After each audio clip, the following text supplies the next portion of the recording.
of my absolute favorite barbarian factions. They have the standard, noble horse and oathsworn. Not much to say about them, I've covered them in the other videos. The special thing about them is that they can bring, and these guys are also pretty standard stuff, but the units that are apart from what other barbarian units can bring for Tylis is the Gallo-Thracian infantry. Gallo-Thracians have good weapon damage, decent melee attack. With their shield wall they can hold for quite some time in melee, so these are pretty cost-effective units. Then you have the Thracian warriors, your quintessential charge in, chop enemy heads off and die units. They are devastating on the charge and when rear charging, but they will die to missiles. But unlike with the Odrysian Kingdom, when you go with Tylis, you have good supporting infantry that can take a lot of fire. So that can make it easier for your Thracian warriors to get into good engagements.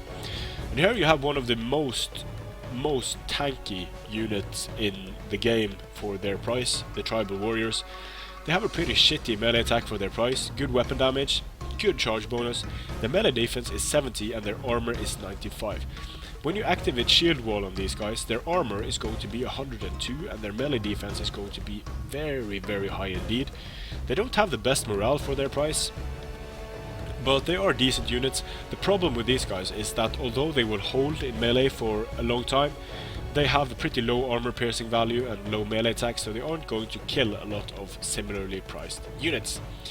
For spear infantry, you have your standard cheap spears, and then you have the spear warriors. Not much to say about them. Good against cavalry, not good against much else.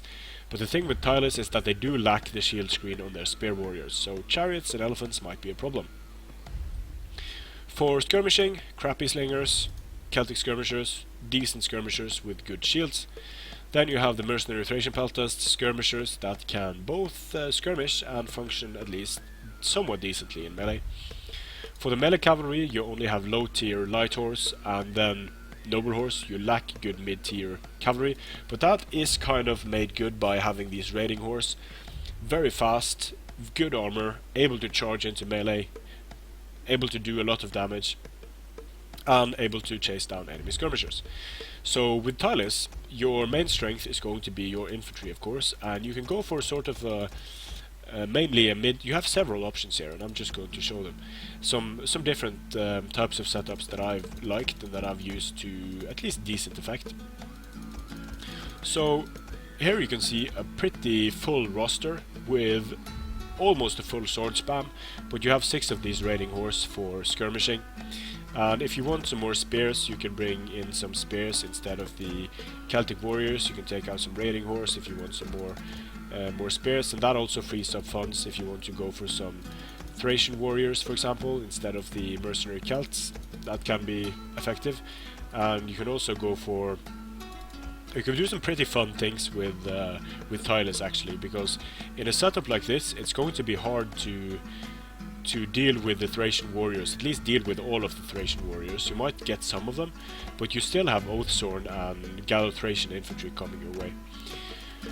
If you want to go for more Oathsworn and tribal warriors, 4 Oathsworn, 6 tribal warriors, very tanky stuff, some raiding horse for trolling enemy cavalry, and some levy freemen in the rear for protecting yourself.